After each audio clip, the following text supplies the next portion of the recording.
Бұл өмірде сен қанша жақсы болсаң да, табиғи түрде сенен жалығатын, мез болатын адамдар шығады екен. Сен қанша адал әрі таза болсаң да, саған сенбейтін, сенен күмәнданатын адамдар да шығады екен. Әрі сонымен бірлікте бүткілдей өзіңді ұмытып, өзіңді қаршаққа арнап, солар үшін құлшынып тырысып жатсаң да, сені қадірлемейтін, бағаламайтын, қастерлемейтін адамдар да шығады екен. Ең қызығы сол, басқаларға қаншалықты сүйкімді болайын деп құлшынған сайын, соншалықты сүйкімсіз, жек көрінішті болады екенсің.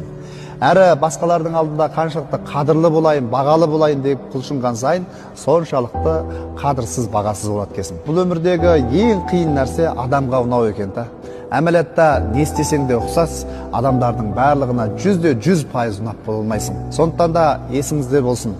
Ешқашан еш уақытта басқалардың өлшемімен өмір сүрмеңіз, әрі басқалар үшін деп құлшынып тырысып өзіңізді қағыс қалдырмаңыз.